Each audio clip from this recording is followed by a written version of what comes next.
I'm going to do a little outline of what we're going to cover. First, we're going to talk about bonus depreciation, cost segregation. That's number one. That's the main tax advantage to real estate. We're going to talk about recapture. We're going to talk about what makes somebody a real estate professional status and the different types of income. We're going to talk about short-term rentals and how that can kind of be a workaround to become active. And then we're going to talk about 1031 exchanges. We're going to talk about step-up in basis. We're going to talk about opportunity zones. And we're going to talk about 405L credits. And then we're going to take some questions and wrap it up. How's that sound? Wonderful. Wonderful. All right. So let's kick it off with a kind of we're going to paint a picture of a certain tax efficient real estate investor. And it may or may not be me. This is a person who their main business is real estate. They focus on real estate. They buy real estate every year. For me, it's self-storage. And on the side, they make income from a self-storage management company, from the self-storage itself. And in my case, several other businesses, cash flowing businesses where I'm an investor in. Now, let's talk about depreciation first. How do I kind of utilize this and what is it? Let's say in 2021, we buy $50 million worth of self-storage. That happened. It's not like you can buy it and deduct it all year one. You have to deduct it over time on a schedule. And for commercial real estate, it is 39. Is that right, Mitchell? 39 years. That's right. So if we buy $1 million worth of storage, 1 million divided by 39 is 20 something thousand dollars that you can deduct every single year. It's not like if I run a business and I buy a computer mouse for $19.99, I turn in the receipt, and that entire $19.99 goes to offset income and is depreciable. It's not that good in real estate. We have $1 million building, for example, we can't deduct it all year one. But there's something called cost segregation. Mitchell, do you want to tee us off on the basics of cost segregation, and then I'll try to do my best to explain bonus depreciation simply before we dive into some of the nuance. Yeah. So exactly what you were saying. I buy a water bottle, I get to write it off. It's $39. It's out the door. Versus I buy $1 million, $10 million building. The IRS wants me to capitalize that, and to your point, take it over 40 years. So take 2.5% a year for the next 40 years. So what cost segregation allows people to do is take that building and almost picture you blow it into one of those kind of blueprint diagrams of every piece of constructible material that went into that building. So you have a roof, and you have windows, and you have tiles on the floor, and you have sheetrock and air handling systems, everything you could think of. Well, what a cost segregation study does, it's an engineering study that allows you to blow that building into its component pieces and label every piece of that building with its own tax life, which is oftentimes shorter than 39 years. There's 5-year, 7-year, and 15-year property. This shorter life property that you can bonus out there. Which are an example of those parts of the building. So let's just say this building I'm in, we paid $1 million for this building. Sure. Let's say maybe we paid 1.1 because the land underneath the building was $100,000. We can never depreciate the land. It's not amortizable at all. We can never deduct it. The basis stays the same forever. But let's say the physical building, we decide that the cost of this physical building was $1 million. Instead of deducting, $25,000 a year every single year against the income, which is great in and of itself, that's just straight line depreciation. We can say, hey, that white door right behind Nick, that doesn't have a 39-year lifespan. The sidewalk outside of this building does not have a 39-year lifespan. Oh, there's a big deck outside, or a lot of earthwork has been done to do stormwater drainage plans, or a parking lot, or sidewalks, or landscaping, or signage. And then you walk inside the building, you have, in self-storage, you have movable walls, you have HVAC, you have appliances, you have, furnishings, you have all these different parts of a building that the IRS agrees with everybody else that they're not actually 39 years, and you can depreciate those faster. So what happens is over time you have, or when you get this building modeled out and broken out, you have all these different parts of it that are depreciable faster, and you get them listed. And it's called a cost segregation study. That's what our sponsor of the show, RE Cost Seg, does. We get a breakdown of what everything costs, and it's not uncommon for, at least in my business in self-storage, for 20 to 30% of the overall cost of the asset to be 15-year and under lifespan. Meaning we can depreciate a big chunk of it, say $300,000 of this $1 million building. We can depreciate it much quicker against our taxes and get more deductions, more write-offs in these early years. So yeah, resetting, you bought a $1.1 million building, 100K of it, land never to be depreciated. Hopefully you never write that off, right? You'll always want that. But now we have $1 million of property, and we just carved out 300,000 that, every asset class has its own quirks. Like, you're the storage guy. So we're talking about movable walls. We're talking about air handling systems that wouldn't be overhead roll-up doors. Overhead roll-up doors, the interior ones, not the exterior one. You get into all these eccentricities of every asset class. But to your point, for these, types of storage units you're talking about, we often find, let's say 30% of this building is this shorter life property, 5 year, 7 year, 15-year. And then you get to bonus depreciate that property. So in 2017, the Tax Cuts Jobs Act was passed, and they reran bonus depreciation to 100%, and they allowed you to bonus used property. So that's a huge deal for somebody like you who's not ground up building storage every year. Let me see if I can explain that in simple terms. Prior to 2017, you could only do bonus. I guess we need to talk about what bonus is. Bonus first allows you to take anything that's under 15-year usable lifespan. So in storage, that's 30% of the asset value, and deduct it year one. Meaning, if I buy a self-storage facility for $1 million, or multifamily property, or any kind of commercial real estate asset that's not, your primary residence, you're trying to make money on it, I can deduct that all year one, meaning $300,000 on a $1 million, capital, asset cost, I can deduct year one. Well, in 2021, I was putting 30% down on a $1 million building that I was buying. The bank was loaning me the other 70%. So I would make a $300,000 investment, and I would get $300,000 back that year in bonus depreciation. And the asset itself would only make $50,000, $60,000, $70,000, whether it was a 5 cap or a 7 cap, it would only make $50,000, $60,000, $70,000 of total profit either way. So I would have a much larger deduction than what I would have as as income. So you'd show a huge tax loss on paper when you really weren't actually losing that money. It was just accelerated depreciation on those buildings. Yep. So the bonus depreciation allows you to take all that in year one. That percentage is scheduled to drop off. What's the schedule that bonus depreciation is scheduled to go away on? So yeah, the 100% lasted from 2017 to 2022. It was a glorious time, but we're in 2023 today. The current environment is 80% under the current law. So if I buy a property and place it into service in 2023, all of that sweet, $300,000 of identified shorter life assets will get me a $240,000 deduction out there today. And then next year, it's set to go down to 60% in 24, then 40% in 25, all the way, 20% step downs to 0% in 2027. So, that doesn't mean that you're hosed out there.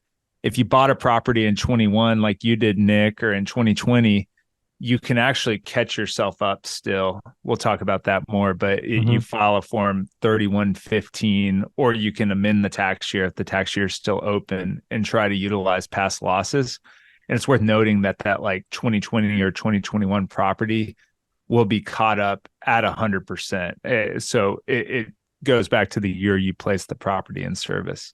So this also worth noting, that the IRS has a bunch of, or Congress has a bunch of rules or legislation kind of in place where they're trying to adjust a few things that are phasing out as part of the Tax Cuts Jobs Act. And, I'm hoping they go back to 100% bonus. So are you, but we can just cross our fingers and keep hoping. but we'll see where it goes. So let's lay this out with some math. Sure. 2021, I made, let's say, $2 million in income. That's off of my side businesses, my service companies, and my real estate portfolio. $2 million. We bought $50 million worth of storage. We did cost segregation. We have 100% bonus depreciation in 2021.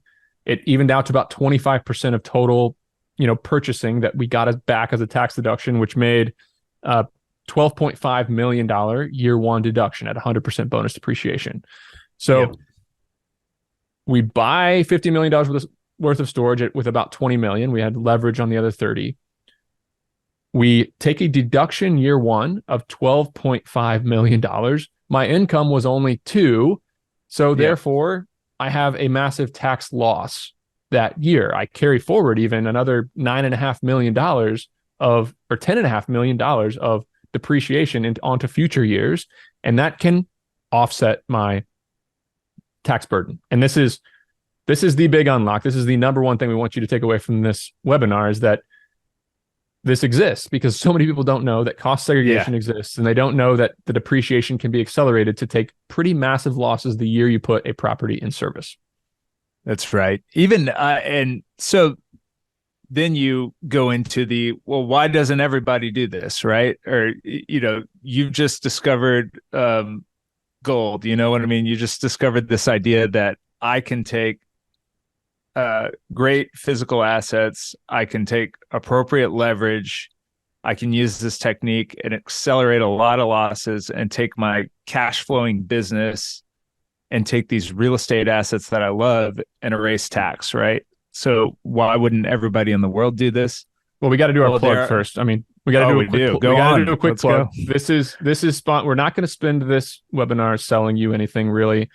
You can get a cost segregation study done by whoever you want. But if you bought real estate in 2017, 18, 19, 20, 21, 22, or 23, and you have not done a cost segregation study, you can use Mitchell Baldrige's company called RE Cost Seg. So go to recostseg.com and you can fill out a little proposal. They'll give you a free proposal, let you know how much cost segregation is out there, and you can get a virtual tour, have a study turned around in 2 weeks. It's affordable. I got cost segs done by RE Cost Seg on 32 of my properties in the last 2 years. It's a great service. Okay, now go on with what you're saying. Yeah. So, why wouldn't everybody do this? Why are we all not tax-free real estate owner, just making millions, offsetting it all, paying nothing to Uncle Sam going forward? And there are some rules about how these losses offset personal income. So, Nick, you are a real estate professional. No one would deny that. You spend 750 hours and more than half your time acquiring, managing, developing, redeveloping, reconstructing real estate. So that is the hard, red line burden of how somebody has to spend their time to be a real estate professional. 750 hours. So if we back up just a hair, there's 2 different types of income for this purpose of this conversation. There's many types of income in the eyes of the IRS, but there's 2 different types that we need to be aware of when we talk about real estate tax. Number 1 is active income, and number 2 is passive income.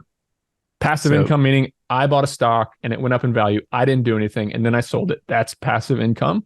Then there's active income. My W-2 is active income. Maybe it's my contracting company that I own. Maybe it's an agency that I run. Or maybe if you're a real estate professional, it's real estate. And those real estate losses and this depreciation that we're talking about falls into one of these 2 categories for you. If you are a real estate pro in the eyes of the IRS, which is what Mitchell is talking about with these 750 hours.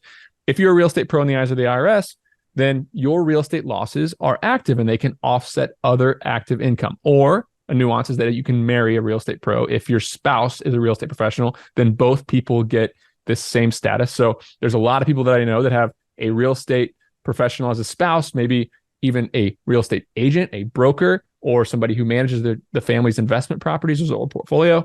And the husband or the wife runs a successful agency and a service business, and it prints cash flow. Those things can then offset each other. The active income is both. But if you have a W-2 job or you don't work in real estate, you're not a real estate pro, and these losses are considered passive, and you cannot offset your active income with these losses, but you can offset your real estate income, your other passive income. So still, it makes sense to do a cost segregation study if you're going to hold a property for a certain amount of time and you have enough income coming in from those properties. But that's kind of where it comes from. Now, you were saying what it takes to qualify as a real estate pro. So say that again. Yeah, that's right. So the real estate losses are passive in nature. Your income that you go to work for or that you for the company you own is active.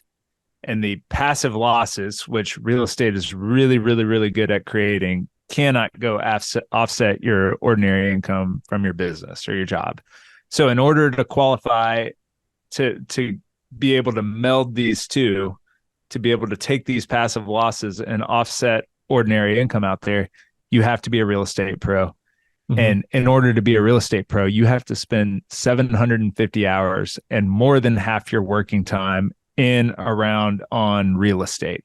So if you're a endodontist or you're a cardiologist or a attorney and you have a W-2 job or you own a company, it's going to be kind of difficult to spend 750 hours and more than half your time in real estate when you already work 3,000 hours a year, right? Yep. So we have a question. Does cost segregation apply to overseas real estate to lower American taxes? The answer is no. Another one, I bought 2 rental properties in 2020 and 2022, but I did not do a cost seg.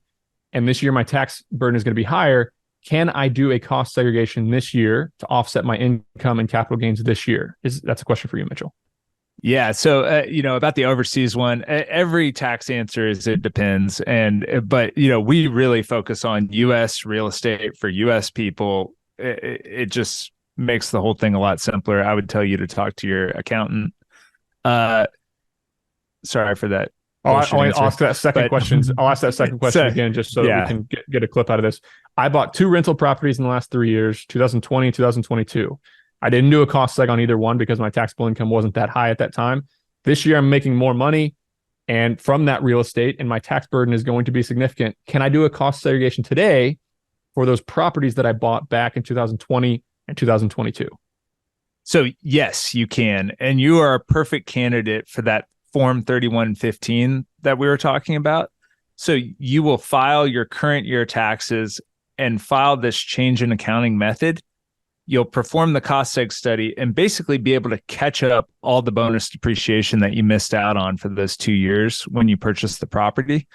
Further, you will be eligible for that 100% bonus out there because it's going to be based on the year you place the property in service, not the 2023 or 2022 tax year. It goes back to the placed in service date. Beautiful. That's a beautiful thing. So people who have purchased real estate going back in 2017, you can catch it up now with a cost segregation study and take advantage of 3 years of depreciation at some point. Okay, Mitchell, another quick question while we're on this topic. As a limited partner in real estate deals, let's say somebody is an investor in real estate deals. They invest with a sponsor. What type of cost segregation can I take advantage of? And how does it differ across asset classes? Now, let me see if I can explain this in a simple way possible, and then you tease out the nuance here. Sure. The answer is it depends if you're a real estate professional. Number one, you need to, if it can offset your W-2 income, but it absolutely can offset your other real estate income. So if you are a real estate LP, hopefully your real estate is making a profit, and the benefits of the bonus depreciation can offset the profit from those other passive losses, can also offset other types of income. Is that correct? Yeah. So passive income, I'm drawing a big circle with my finger right now, is all just one big bucket. And so if I put $100,000 into a bowling alley that some guy's opening in Houston, Texas, or if I put $100,000 into a bar, or if I put $100,000 into Nick Huber's storage deal, these are all going to be bucketed as passive items. I'm not working in any of these. And so if the bar I put money in takes off and is the nightclub du jour, and my 100,000 returns itself in a year, I'm going to have a lot of income. Then Nick's real estate, which is designed to create this paper tax loss year one, those are a perfect combination. So wealthy people generally have more passive income than they know what to do with. It's really when you're starting, when you had that cold start investment problem of none of your investments have come back or returned, that's when you don't have any passive income to take the passive losses. But that people who have been investing for the last 25 years have either passive income every year or just know that they can utilize the passive loss in the future. Forward. Right. Yep. Okay, another great question. Is there a minimum purchase price where this strategy of cost segregating and doing bonus depreciation, where it makes sense or where it no longer makes sense? Like a small residential investment property, this person, as an example, has a $350,000 duplex that they bought. Does it make sense to do a cost segregation study on that type of purchase? So long answer. We talked a couple of weeks ago about the kind of like 5 levers of bonus depreciation, and it goes to, the land value versus the property value, which we talked about, the short life property versus the long life property, which we talked about, the debt ratio on the property, because the more debt you have on the property, the less capital you put in and a higher return. You get a higher return year one. We've talked about the percentage of bonus for the year, whether it's 80, 60, 100, 20 or 0. All these are factors that go into this decision of, is this cost effective? But I think if we simplify it to its simplest term, you get into the last factor, which is like, what does the study cost? And so, ultimately, when we give somebody a proposal, we give you this is your first year savings. RECostseg.com. Yeah, click the link. I put it in the chat. And so when RECostseg.com gives somebody a proposal, on the proposal, on the face of it, it literally says your first year savings is estimated to be between X and Y, and the cost is going to be Z. And so you literally just divide X or Y by Z, and you get a payback ratio of 10 to 1, 15 to 1, 20 to 1. And so one thing we do really, really well at RECostseg is we have a high quality, affordable product. And so we do, effective payback studies. I say, 8 to 1, 10 to 1 plus on smaller properties than a lot of people can do, because we do the virtual site visits that you've talked about, and we just have a streamlined process out there. And so, I say 100K to 100 million. I mean, and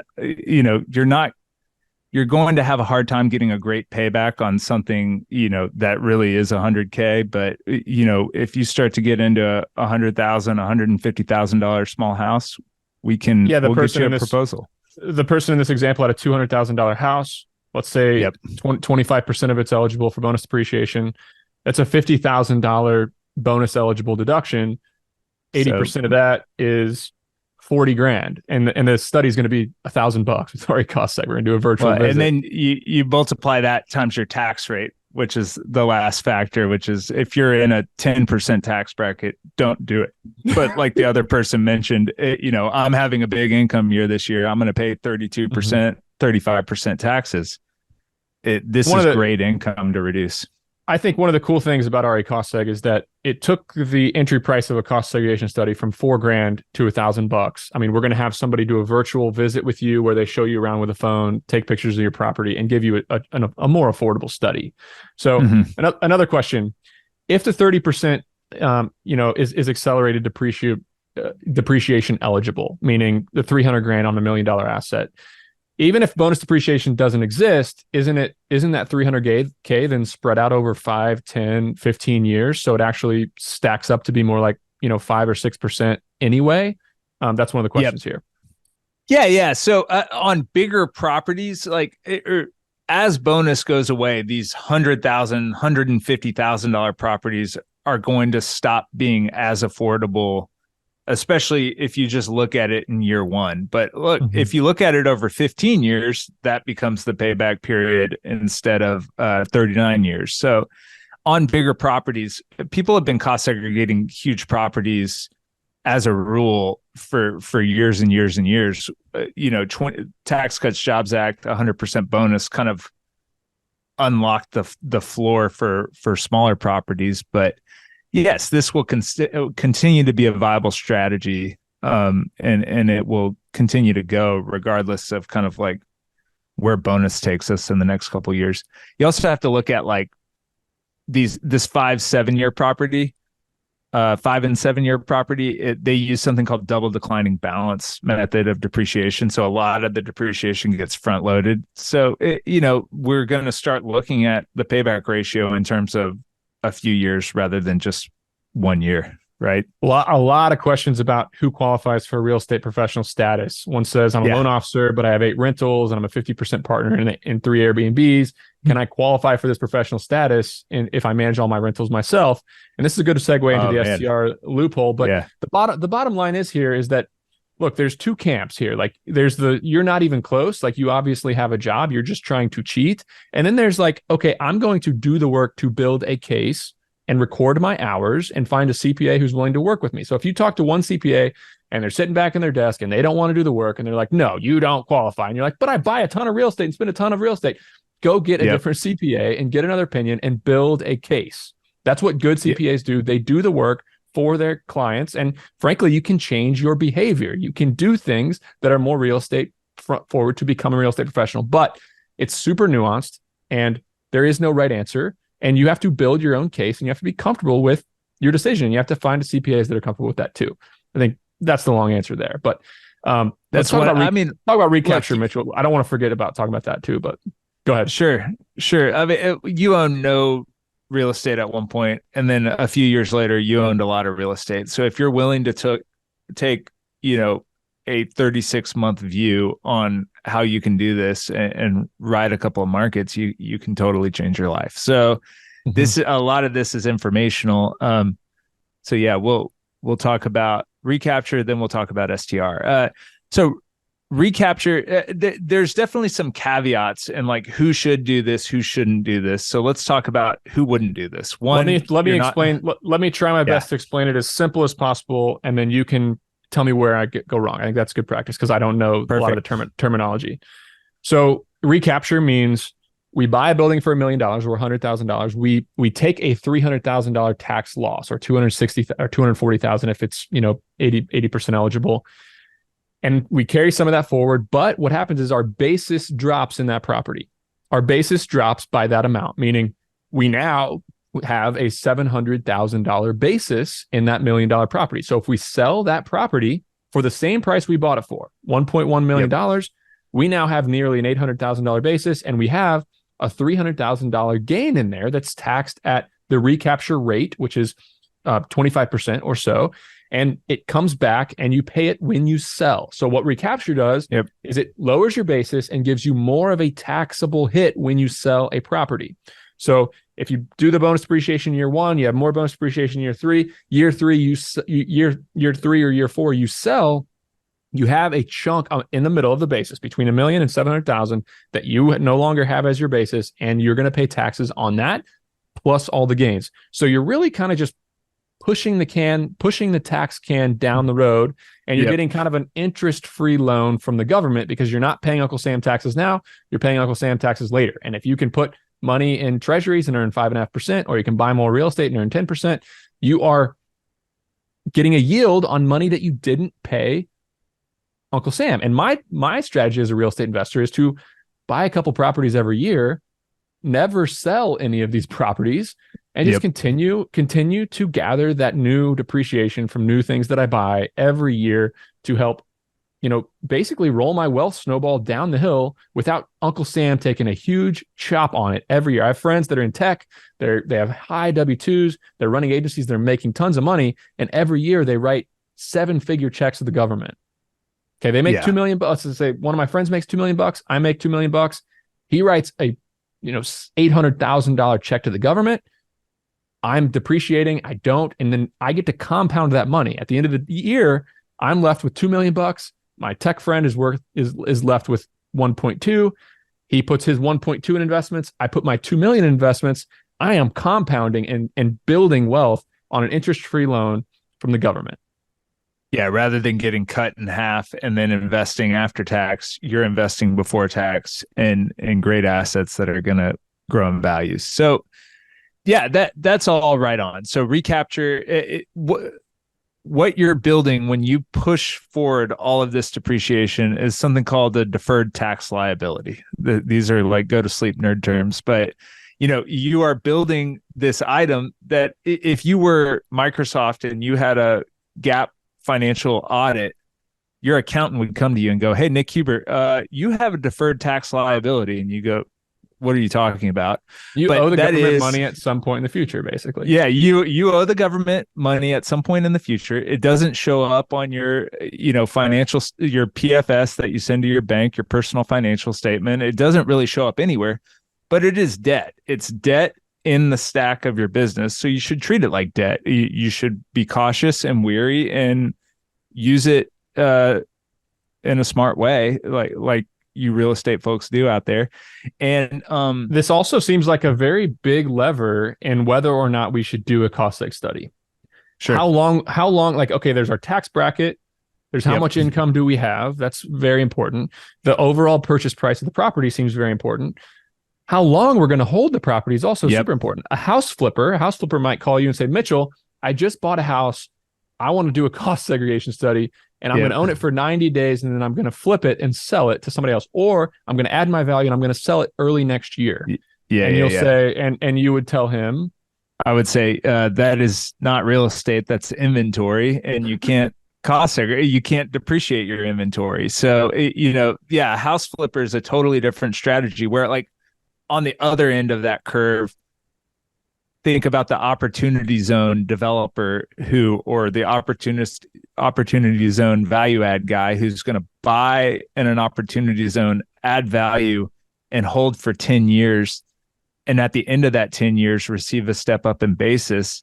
Well, that effectively becomes a tax credit. Yeah, like people who invest in opportunity zones don't have recapture out there. So, and it's in its simplest terms, this is Newton's law of tax. Like, what goes down must come back up. What gets debited must be credited. And so, at a certain point, when you sell that property, you're going to have recapture. Part of it's going to be at that 25% rate. Part of it is going to be at ordinary rates. Now you have a few options. You can kind of recast the property a bit, especially like I had a client who's a chicken farmer who finally sold his chicken farm, and he had a ton of depreciation on all the chicken coops, on all the land stuff, on all the everything. Well, he was selling the property to a home developer, and he was able to just basically say, "Hey, this is entirely land value. You are buying the land. You're not buying my chicken coops." And so, he basically got to avoid recapture on a lot of those land improvements in 1245 property because the land value had grown and the chicken coops were worthless. They were being hauled off and sold off.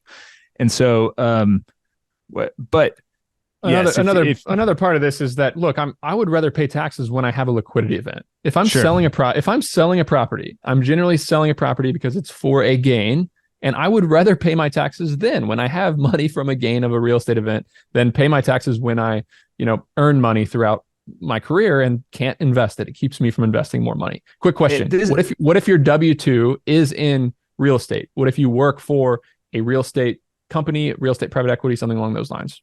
Are you a real estate pro? If I'm a debt guy at CBRE, no, I'm not a real estate pro because I don't own 5% of that company. So if you're a W-2 guy, you have to own 5% of the company you work for to be a self-employed real estate business owner pro. Okay. That's a good nuance there. I'm glad we teased that out. All right, great. So it makes sense to go now into the STR loophole. We don't need to touch on this because a lot of these questions are about commercial real estate. So we want to talk about this very quickly. Do your best, Mitchell, to explain the real estate or how STR, short-term rentals, Airbnbs, kind of throw this whole thing on its head. Yeah. So the question becomes, well, what if I can't be a real estate pro? What if I'm not married to a real estate pro? What if that's just not in the cards? I'm a cardiologist. I'm not a real estate pro. Well, there becomes this other unlock where you can buy property inside of your business and deduct that property and bonus depreciate that property against your business income and not have to be a real estate pro. So I'm an accountant. I own an accounting firm. Instead of making your income passive or your Yep. losses in real estate active, try to make the real estate an active part. Basically, you're going to say, okay, That's right. this is no longer passive. I'm going to change the income type somehow.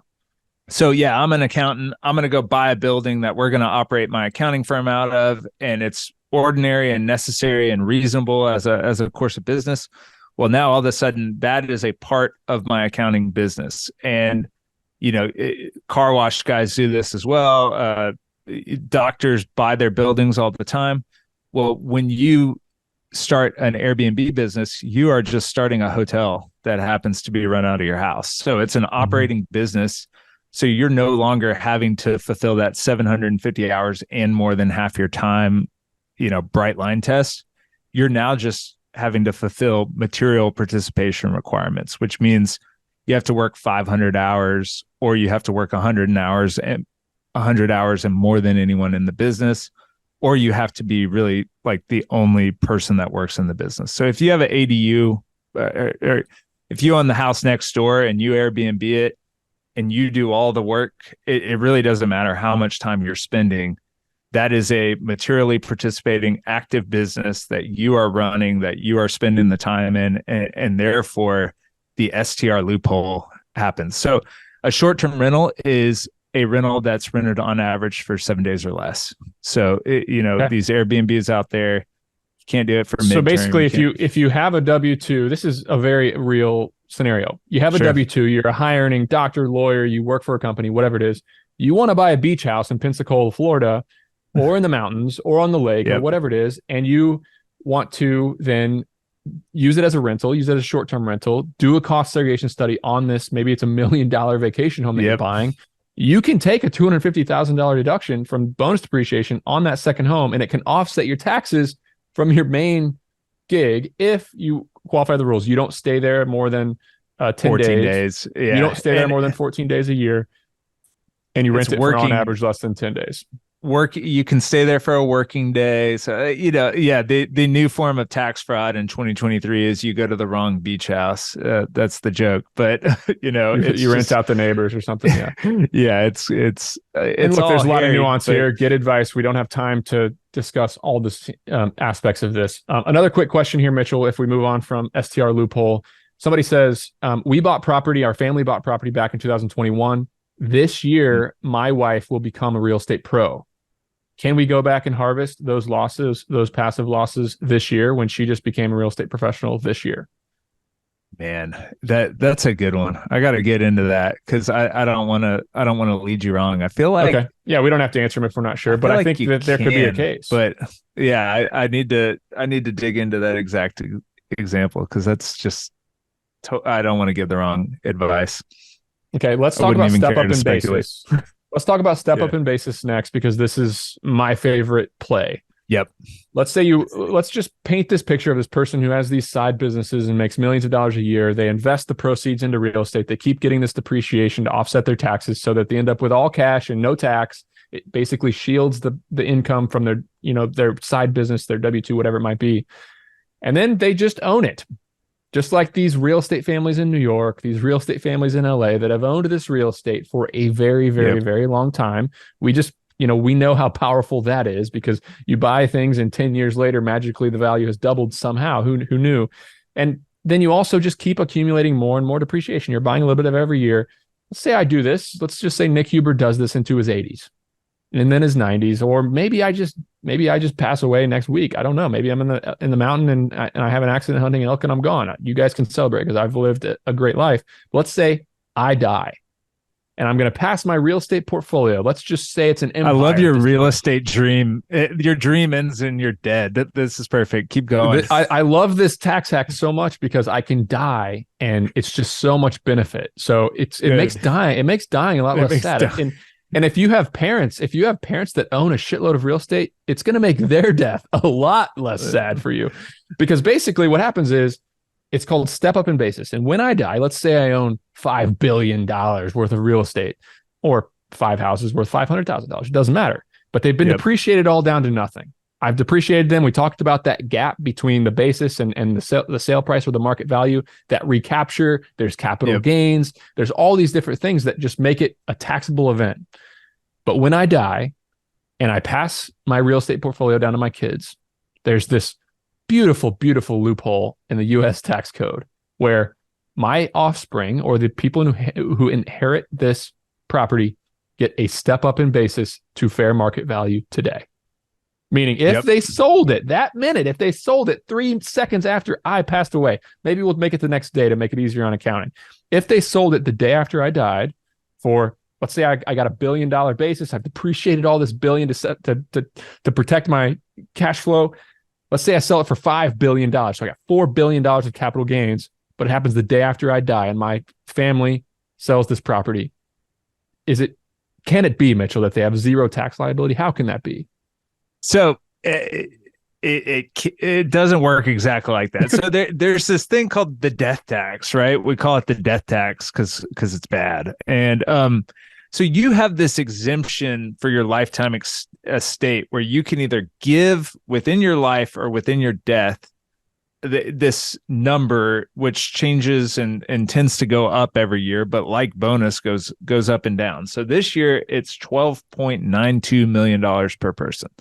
So you and your lovely wife both have $13 million of kind of portable estate that you can use either in your lifetime or your death. So today, if you valued all of your interests at $25 million and just said, look, I want to gift these all to this trust, and this trust has 3 beneficiaries, my 3 kids, and I retain the right to change a little bit, but that's what I'm going to do. You would freeze the value of all your assets, and then they could grow forever to $5 billion. And, then you could give it to your kids. But let's just say you have these 5 rent houses that are worth $500K each that are, essentially fully depreciated. You've owned them for 25 years. They're done. They're toast. You got cost segs done by recostseg.com. You were smart. You got the cost segs done, recostseg.com. You got your free quote, your free proposal.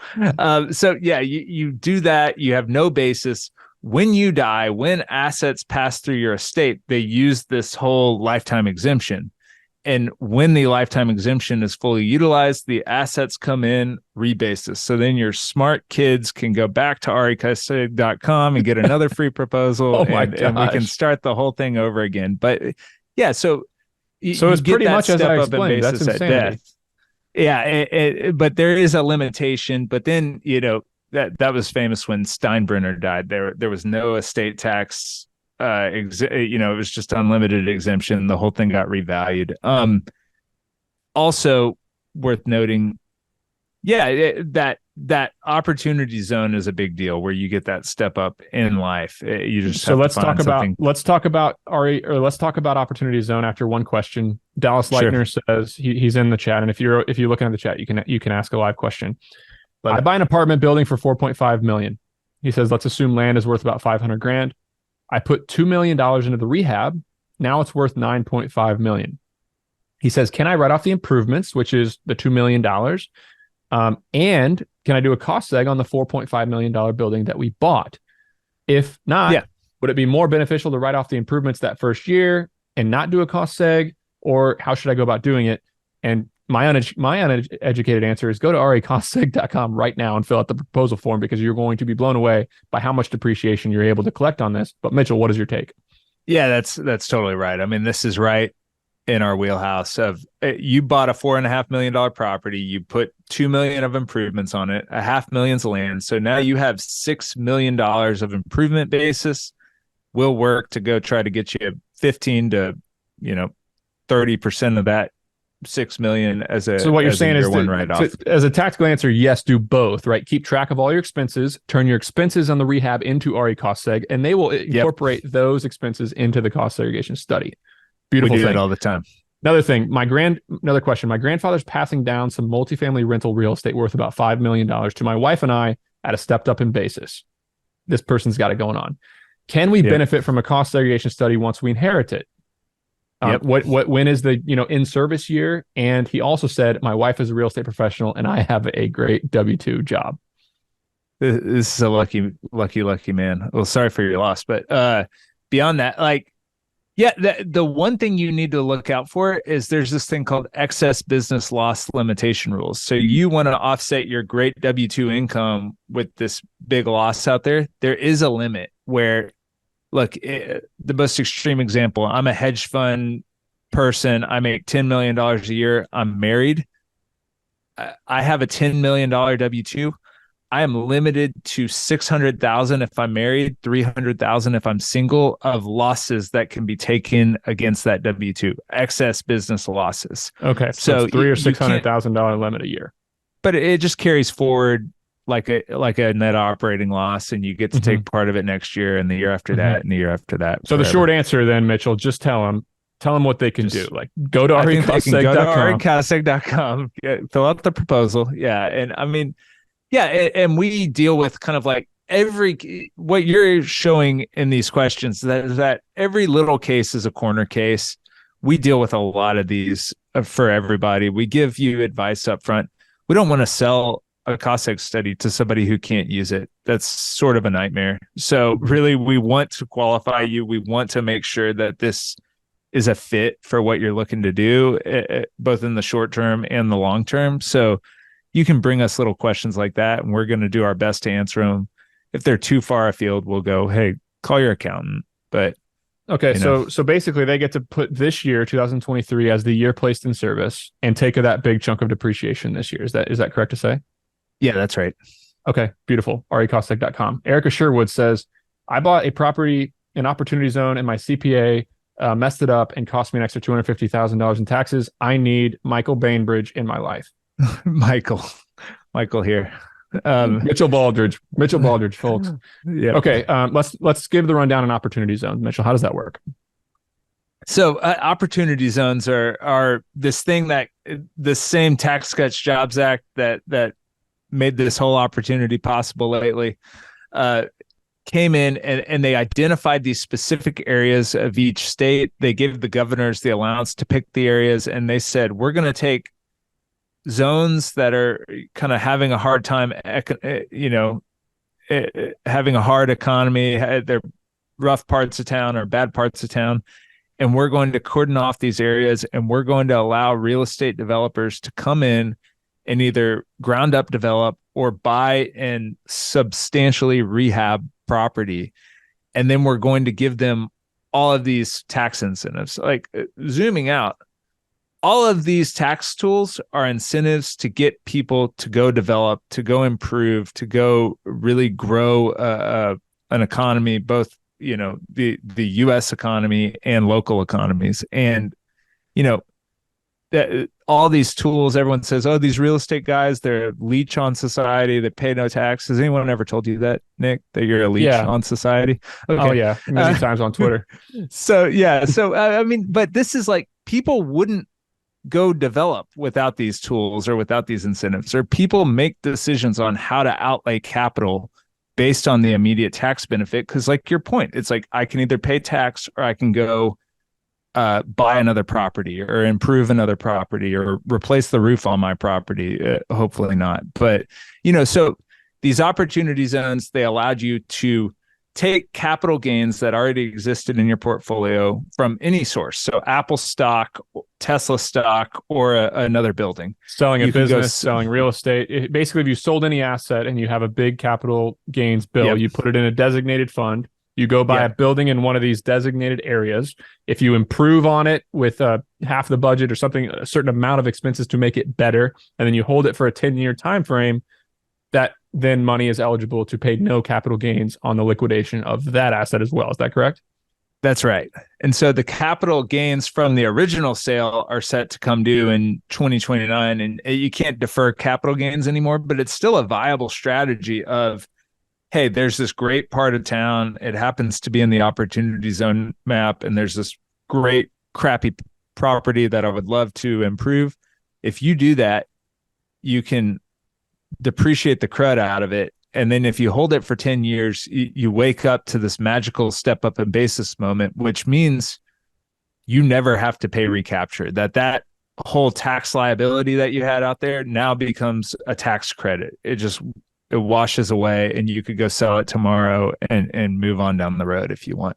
So to explain this in its simplest terms, let's say I sell my company and I have a $10 million capital gain event and I want to designate a certain percentage of it or all of it. Let's just say I designate all of it and I earmark it. I fill out a form that says this money is for an opportunity zone, put it in a certain account, and then I go find a property in one of these areas. I have to buy the property and I have to improve it. There's improvement rules, meaning or buy land and ground up develop. You're going to buy and you're going to spend money. You have a key nuance of this is that you actually have to do some work to remodel, improve. You have to spend a certain amount of money on the project. Then you hold it for 10 years. And if you sell it, it wipes its magical step up in basis as if you died, but you're still alive and you get the tax advantages of that. Yep. Okay. Next question. We have somebody who says, Nick, I run a very successful commercial general contracting company. I bought the building that I use to work out of. It's a warehouse. I rent it to myself. Can I cost segregate this building with recostseg.com? And what would it mean? Heck yes. This is a double winner. So if you are in real estate construction, you happen to be a real estate pro. And so you can go make passive investments in deals and still be able to write them off, but you also own the properties. So it wouldn't matter if you're a real estate pro, remodeler, or whether you just own a printing company. Like, you can go to recostseg.com, you can get a proposal, we'll give you the exact payback ratio. And if you're in a high tax bracket and you want to defer a bunch of tax, come on board. So that's a great example. Somebody says, Nick, can I do a 1031 exchange to avoid recapture and capital gains? How do they work? And that's a perfect segue into what is a 1031. So I'll paint the picture. You're my CPA. I have a building. I've owned it for 4 years. The self-storage facility I bought for $1 million. I've depreciated it down to 500,000. I've used it to wash away a lot of my tax liability by getting a cost seg study done by recostseg.com. I go and sell it. I sell this $1 million property for $3 million. I have a $2 million capital gain, which is going to be taxed at 20%, 25%, whatever it comes out to after all the state taxes.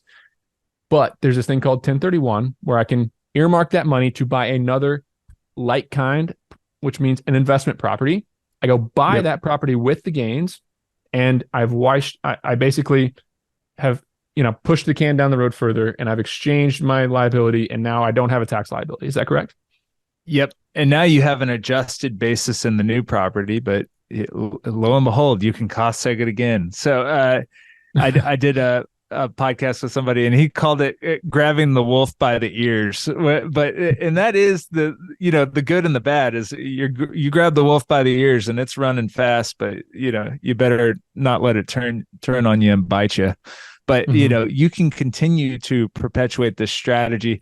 We also have what's called the poor man's 1031, which means, 1031 has these limitations of 45 days I have to identify, 90 days I have to be totally set, 180 days I have to close. Like, you have all these time limits. Everyone says their favorite buyer is somebody on the up leg of a 1031 because they're just trying to not pay taxes.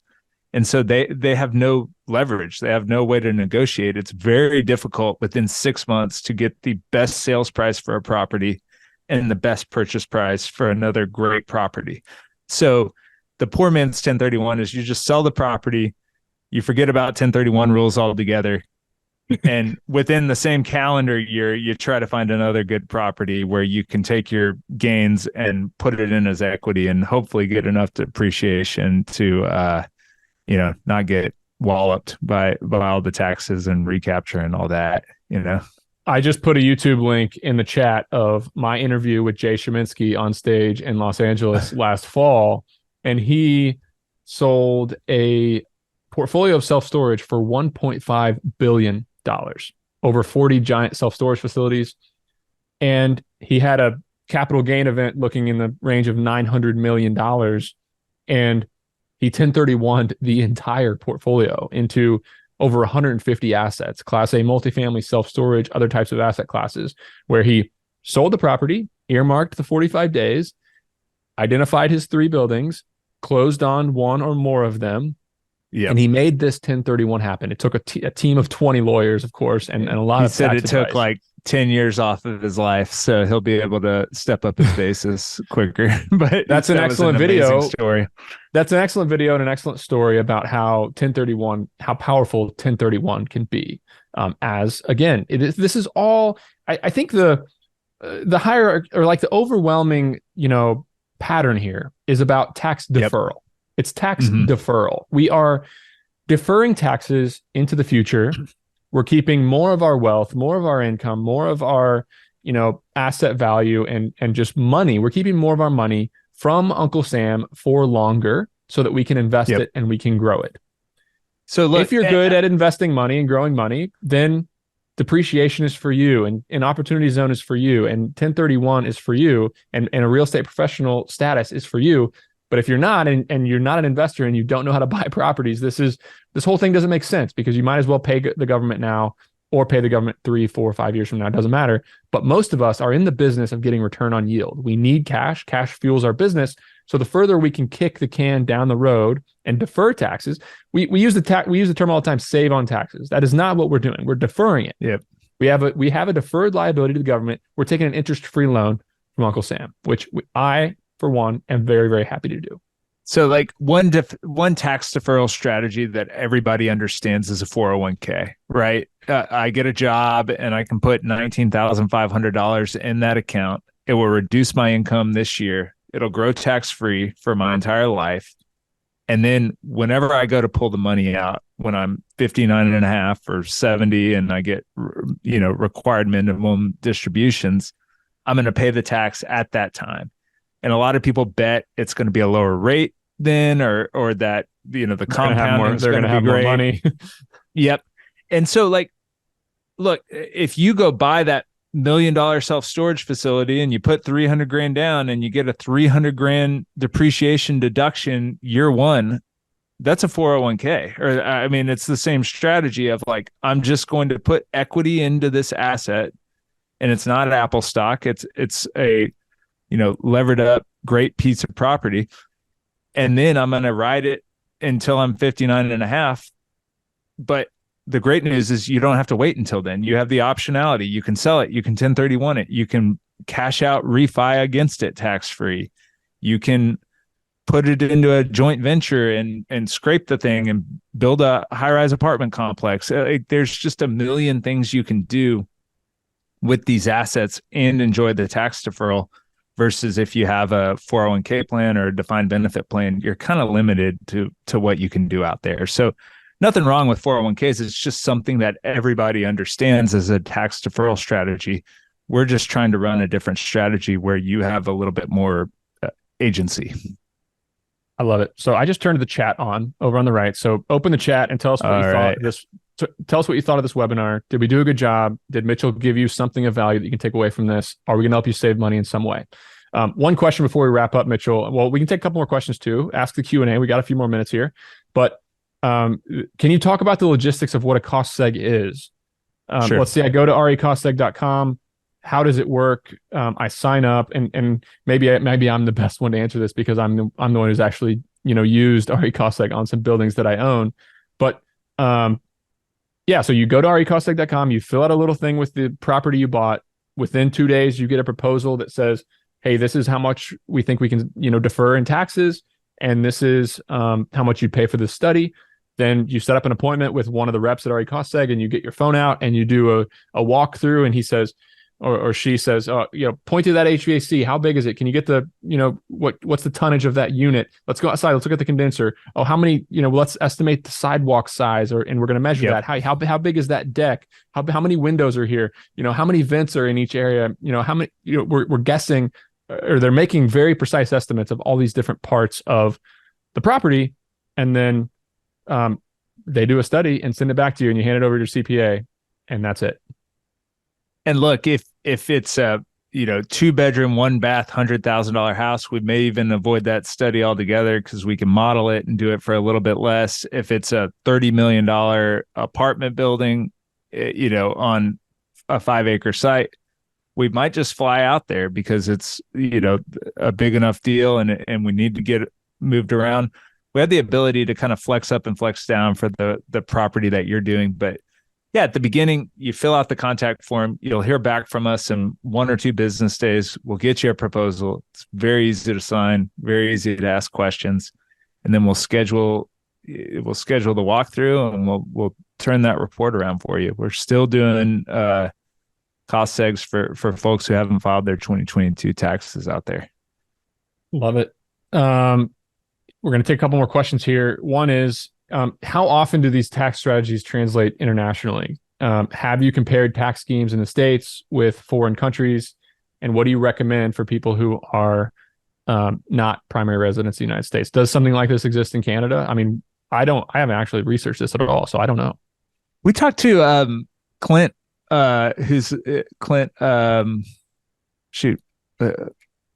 Murphy, who is the CFO of that big real estate group up in Canada, and I was talking to him about it, and he said, "Yeah, the rules are kind of the same, but they're different. But the study doesn't quite make as much sense." And we've just been so U.S. focused, and for most international stuff, I just refer it out. So I'm just not the right person to ask for that, frankly. Okay. Perfect. Can you think of Mitchell? Can you think of a question that nobody has asked that could be an important takeaway for people here? Again, just who is this for? It's for people who can utilize the losses, who are in a high tax bracket, who are acquiring real estate that they're going to hold for a little while. Who is this not for? People in a low bracket, people who can't use the losses, people who are going to turn the real estate quickly. And I mean, that's the bottom line, is just, if you're making good money and you want to defer taxes into the future in real estate that you have and like, this is a great opportunity for you. Mm-hmm. Beautiful. Well, Mitchell Baldrige, thanks for shedding all the light. We appreciate everybody tuning in. Thank you, man. One last time to the sponsors, recostseg.com. It's the best cost seg business there is. I'm partial because I own part of it, but I'm also a customer, and I also love the team over there. And they just do a really good job, and they're half the price of all the other cost segregation firms. So, I mean, RE Cost Seg has done over, I think it was $100 million industrial portfolio out west. We've done $50+ million worth of self-storage. We've done, big industrial projects. We crossed the 1,000 study mark pretty recently. We've had a team of 20 professionals, a team of 20 professionals. So it's pretty awesome stuff. So if you bought something from, late 2017 to today and haven't looked at this yet, go to recostseg.com, request a proposal. No pressure, no questions asked. We'll just let you know how much you're going to save and what it's going to cost you. So yes, the recording will be available. Yes, you'll get an email for that. Mick Fitzpatrick says, can you do a cost seg study on a condo used as a short-term rental? The answer is yes. Go to recostseg.com. Absolutely do a study on that. But yeah, this has been great. Mitchell, thanks a lot for your time. If you're watching this, really appreciate you tuning in. And yeah, thank you for your time. Week.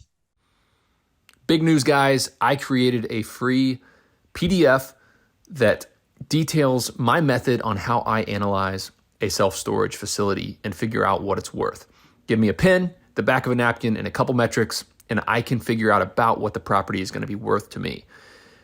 If you want to download this PDF, click in the show notes, the first link, and you can give me your email address, and you get a email right away with a 4-page PDF that outlines exactly how I think about underwriting or giving my initial analysis on a self-storage facility. Again, click the link in the show notes, and you're going to get that document for free. Before you go, we have a new sponsor of the show, recostseg.com. And if you bought a piece of real estate, you need to get a cost segregation study done. It's what allows you to get all that sweet, sweet bonus depreciation, and it's how real estate investors like me and many others pay almost nothing in taxes on an annual basis. You can cost seg a single-family rental, a short-term rental, or a large commercial property. recostseg.com is affordable and aggressive and super fast to turn them around. They've done 10+ cost segs for me this year. They're going to do many more for me. Visit recostseg.com to learn more.